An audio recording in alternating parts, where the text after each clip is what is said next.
नमस्कार मित्रांनो, माझे नाव निलेश अभंग. मी सत्यम फॅसिलिटेशन सेंटर या नावाने बिझनेस करतो. माझा रेंटल ॲग्रीमेंट रजिस्ट्रेशनचा बिझनेस आहे. तर बऱ्याचदा आपण पाहतोय की आता मराठी तरुण व्यवसायाकडे येऊ लागलेत. असंख्य मराठी तरुण व्यवसाय करू पाहतात आहे. आणि तुम्ही पाहिलं असेल की आपला जो समाज आहे, मराठी समाज, तो व्यवसाय याआधी फार व्यवसायात नव्हता. याआधी आपण नोकरी करणारे, चाकरमानी, शेतकरी, कामगार हे सगळं आपल्या मराठी समाजात जास्त पाहायला मिळत होतं.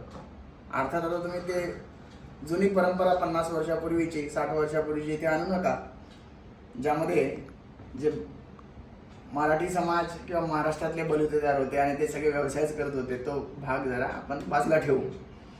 तर कारण ती व्यवस्था गावापुरती मर्यादित होती. मात्र आता त्यानंतरही आपला समाज फार व्यवसायात नव्हता. अलीकडे अनेक मराठी तरुण व्यवसायात येऊ पाहतात, ते व्यवसायात आलेले आहेत आणि खूप चांगल्या प्रकारे त्यांनी त्यांचे बिझनेसेस उभे केलेले आहेत. पण एखादा बिझनेस सक्सेस झाला की सगळी मंडळी जी आहेत ते तोच बिझनेस करू पाहतात आणि त्याच्यामुळे प्रचंड सॅच्युरेशन येतं. तुम्ही पाहत असाल तर बघा ना, आता मिसळच्या सुद्धा फ्रँचायझी, चहावाल्यांच्या फ्रँचायझी, केकवाल्यांच्या फ्रँचायझीज, हे सगळे फ्रँचायझी बिझनेस ते पण अतिशय सोपे बिझनेस आहेत, त्याच्या सुद्धा फ्रँचायझी काढायला लागलेत आणि तिथे आता प्रचंड गर्दी झाली आहे. तर मराठी तरुणांनी हे 3, 4, 5 व्यवसाय जे आहेत ना, ते सोडून वेगळ्या व्यवसायात यायला पाहिजे. आणि शहरातल्या लोकांच्या प्रचंड गरजा आहेत, गावातल्या लोकांच्या अनेक गरजा आहेत. तर त्या गरजा तुम्ही भागवू शकता. तुमच्या व्यवसायातून त्या गरजा भागवू शकता आणि लोकांना मदत करू शकता आणि त्या पद्धतीने तुम्ही बिझनेस केले पाहिजे. जरा ह्या 4-5 बिझनेसेस व्यतिरिक्त नवीन बिझनेसेसमध्ये तुम्ही यायला पाहिजे. आता बघा, तो रेल्वेचा डब्बा आहे, तो पूर्ण भरला आहे. तुम्ही तिथे म्हणणार की नाही, मला पण बसायला जागा द्या, मला पण त्या रेल्वेत बसायचं आहे, मलाही त्याच डब्यात बसायचं. त्या डब्यात बसू नका.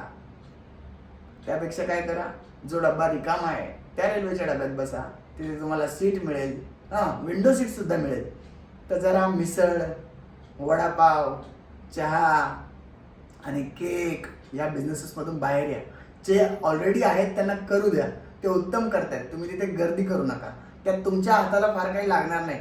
त्यापेक्षा हजारो असे बिझनेसेस आहेत ज्यामध्ये तुम्ही उतरून खूप चांगल्या पद्धतीने कार्य करू शकता, खूप चांगल्या पद्धतीने बिझनेस उभा करू शकता आणि आपली आर्थिक समृद्धी करू शकता.